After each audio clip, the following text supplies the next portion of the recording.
estamos haciendo algo que el ser humano hizo durante miles y miles de años, y eso es filosofar. Hola, mi nombre es Lisa y les doy la bienvenida al universo Dharma.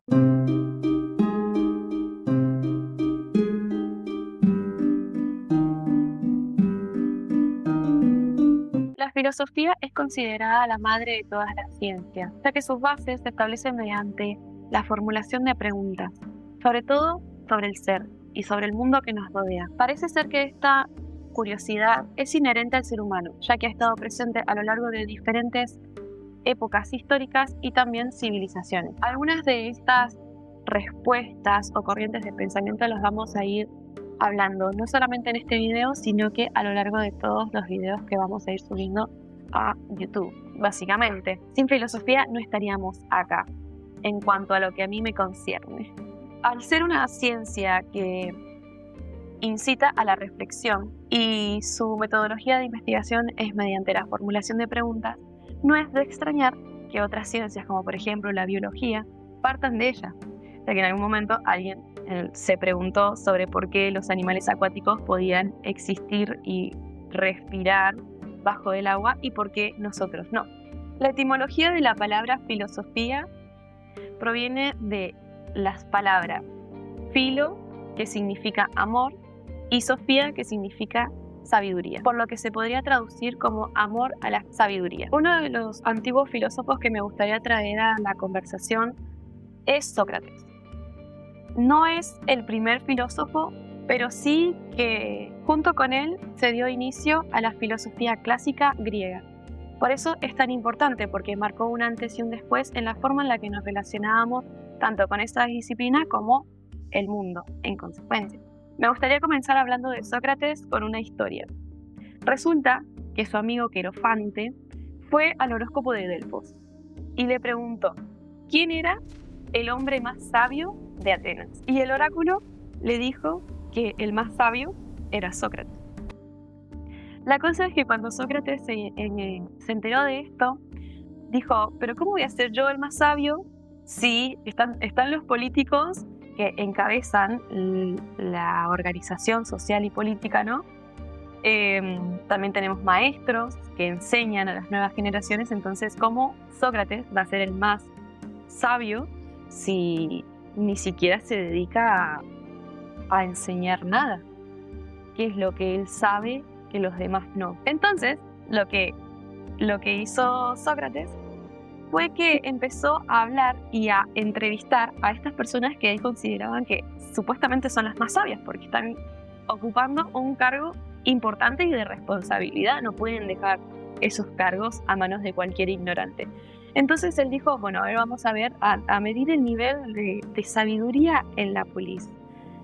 Y empezó a hacer como una especie de entrevistas. Y desarrolló así, en la práctica, la metodología de la mayéutica, que se llama.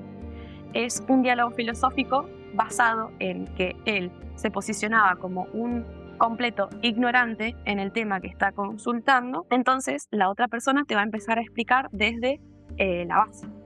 También el que pregunta, o sea, en este caso Sócrates, usaba la escucha activa, ¿no? Esto le servía para, desde las respuestas que daba la otra persona, formular nuevas preguntas.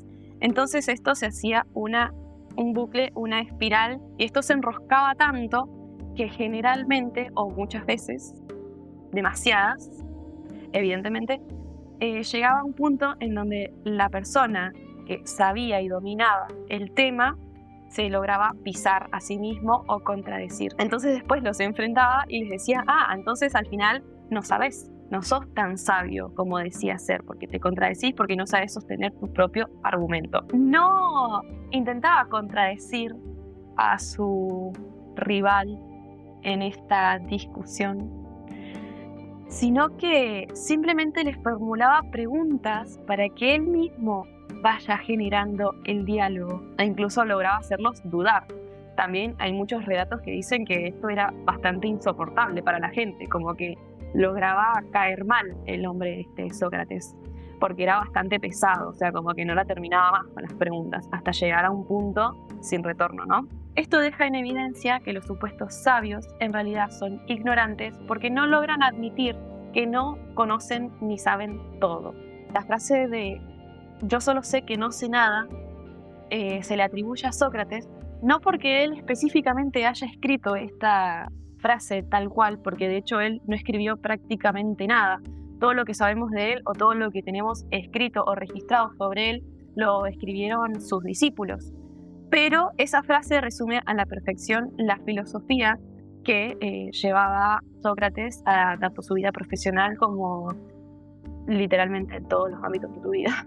Entonces, Sócrates llega a la conclusión de que la sabiduría es tener conciencia sobre la propia ignorancia. Por ende, el oráculo decía que él es el más sabio porque solo él tiene conciencia de los límites de su propio conocimiento y no pretende saber aquello que no sabe. A Sócrates le gustó tanto esta metodología de investigación que continuó haciéndola durante mucho tiempo, toda su vida prácticamente, hasta su muerte, porque lo veía como un servicio a los dioses. Y al final, algo que me gustaría mencionar es que Sócrates fue condenado a muerte por, entre otras cosas, corromper a la juventud. No voy a decir más nada, pero ahí lo dejo.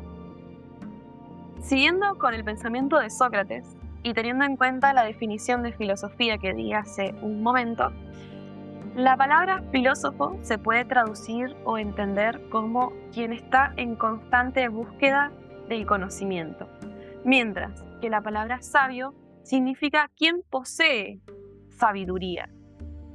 Y lo cual para Sócrates esto es imposible, porque la sabiduría no se posee.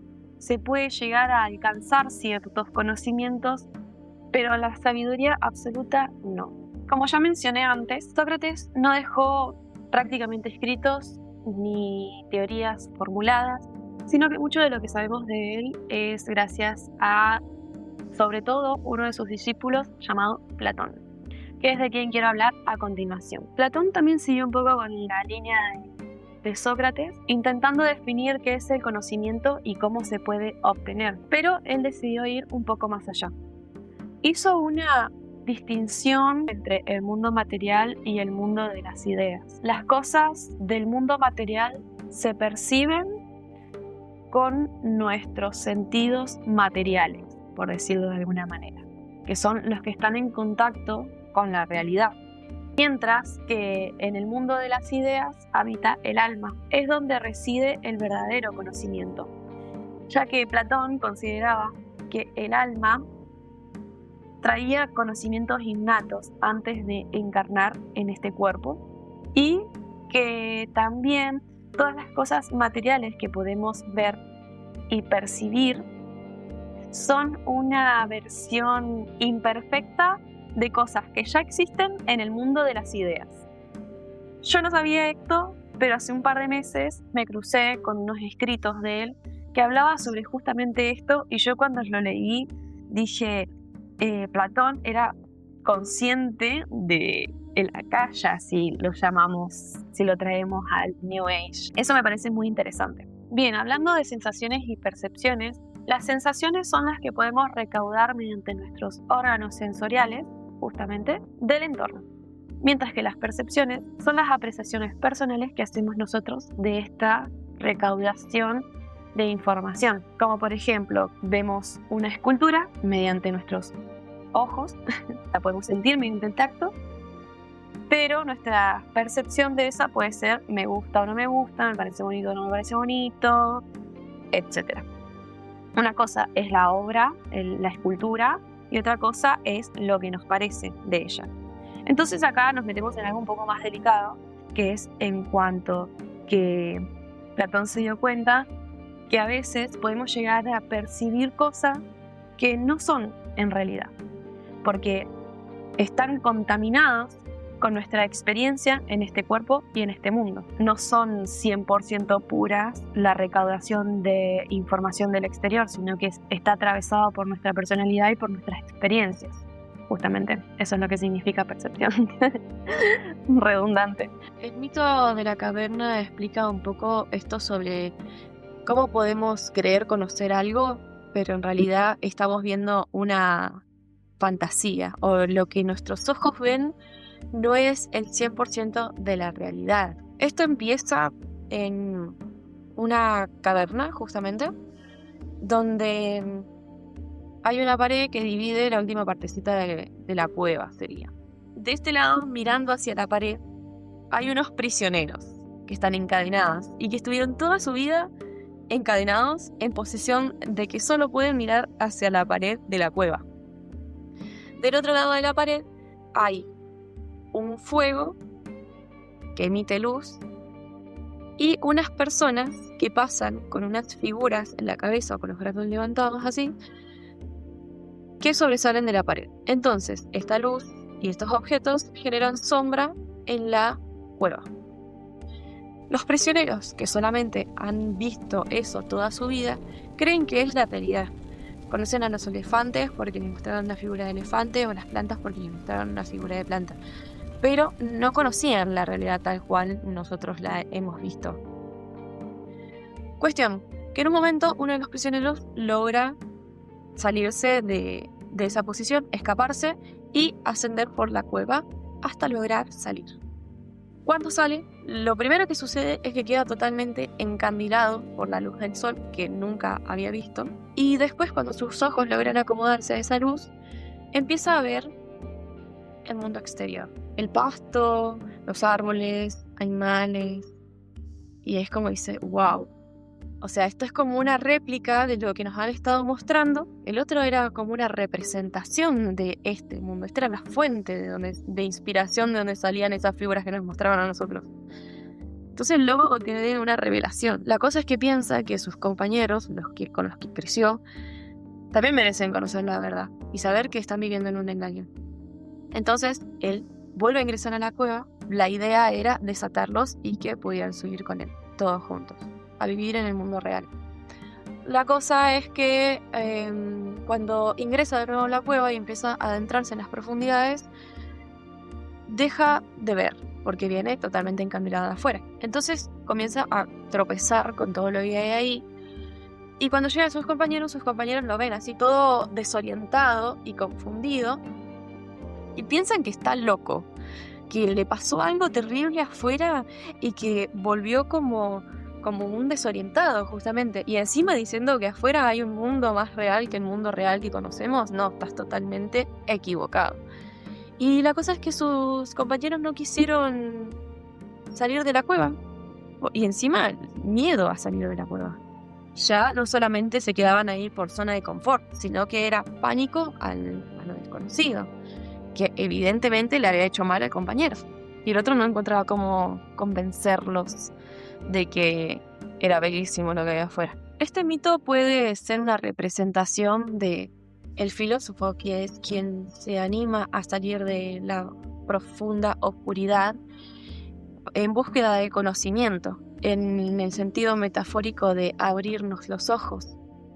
Y también puede explicar un poco sobre por qué los filósofos o la gente más reflexiva suele ser un poco fuera de la norma, y muchas veces, o a lo largo de la historia, se les ha tratado de locos, de inadaptados. Y que no todos estamos listos para enfrentarnos hacia esa gran iluminación, ¿no? No sé si quería usar esa palabra, pero como estamos hablando de luz, sí, va al caso. O revelación de la verdad. No todos estamos dispuestos a someternos a esa incomodidad, a encandilarnos con la luz del conocimiento. A mí me gustaría terminar esta parte con un diálogo que escribió Platón sobre Sócrates en El banquete, justamente. Y dice: el amor es un intermediario que busca lo bello. El amor siempre es la búsqueda de lo que nos falta. ¿Qué es lo que nos falta? La eternidad. Buscamos amando la inmortalidad mediante la procreación de lo bello y creando obras. El amor es el ser intermedio entre lo mortal y lo inmortal, que sirve de puente entre los hombres y los dioses. El banquete es un diálogo que se debate en torno al amor. Y me pareció muy lindo traerlo porque justamente la palabra filosofía y su significado. Aristóteles, quien era un discípulo de Platón, desarrolló su propia filosofía, la que él llamó filosofía primera, la metafísica, porque es la ciencia que estudia al ser. Llegó a primicias siguiendo la pregunta de qué es la realidad y qué hace que las cosas existan. Y así logró llegar a una ley universal. Todas las cosas que existen están compuestas por dos principios inseparables: la materia y la forma. No existe una si no existe la otra. La materia es lo que le da forma, es lo que lo diferencia de los otros objetos. Es lo que hace que sea ese objeto y no otra cosa. Mientras que la forma se refiere a la esencia, que hace referencia a la sustancia del dicho objeto. Este es intangible para la razón, pero se puede conocer. La diferencia que tiene con Platón es que no separa estos dos componentes, sino que dice que ambos son fundamentales para que exista un objeto en la realidad y que somos capaces de conocerlos tanto percibiéndolos con nuestros sentidos como iluminando su forma y conociendo la sustancia que hace que permite que exista y que se manifieste en la realidad. Siendo así, esta una conversación filosófica atemporal en donde un autor hace preguntas, llega a respuestas que el siguiente autor las plantea como nuevas preguntas para construir esta narrativa en conjunto. A lo largo de este video hemos reflexionado sobre la manera de relacionarnos con el conocimiento. ¿Cómo sabemos que algo es verdad? ¿Y cómo podemos saber que hemos adquirido ese conocimiento? Tal vez el verdadero conocimiento no consista en encontrar todas las respuestas, sino en aprender a hacernos las preguntas correctas. Porque una buena pregunta tiene el poder de cambiar la manera en la que entendemos el mundo y también la manera en la que nos entendemos a nosotros mismos. Quizás esa es la esencia de la filosofía, descubrir que cada respuesta no pone un punto final, abre la puerta a una nueva pregunta. Muchas gracias por ver hasta el final. Me gustaría saber si les gusta este tipo de contenido. Pueden hacérmelo saber interactuando con este video, ya sea con un like o con un comentario. Suscribirse a mi canal si les gustaría ver más. Y bueno, gracias. Nos vemos en la próxima.